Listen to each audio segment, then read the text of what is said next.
Answer সদস্যদের সতর্ক করে বার্তা দিলেন মিজানুর রহমান আজহারী। দেশের দক্ষিণ পূর্বাঞ্চলের উপর দিয়ে ভয়াবহ এক বন্যা বয়ে যাচ্ছে। সেখানকার বন্যা দুর্গত মানুষের পাশে দাঁড়ানোর চেষ্টা করছেন দেশের সর্বস্তরের মানুষ। ঠিক সে সময়ই চাকরি জাতীয়করণ সহ একগাদা দাবি নিয়ে ঢাকার শাহবাগ এলাকা অবরোধ করেছে আনসার সদস্যরা। রোববার সন্ধ্যার পর সচিবালয় ঘেরাও করে তারা। এমন পরিস্থিতিতে আনসার সদস্যদের উদ্দেশ্যে সতর্কবার্তা দিয়েছেন ইসলামী স্কলার মিজানুর রহমান আজহারী। রোববার আনসার সদস্যদের সঙ্গে আলোচনা করে তাদের সব যৌক্তিক দাবি মেনে নেওয়ার আশ্বাস দেয় অন্তর্বর্তীকালীন সরকার। কিন্তু এরপরও সচিবালয়ের সামনে অবস্থান ছাড়েনি আনসার সদস্যরা।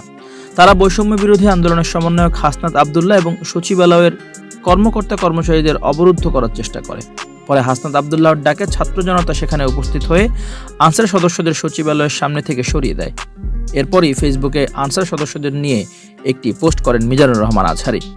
পোস্টে তিনি লিখেছেন, দেশের অসময়ে আনসার বাহিনীর এমন বিশৃঙ্খলা কাম্য নয়।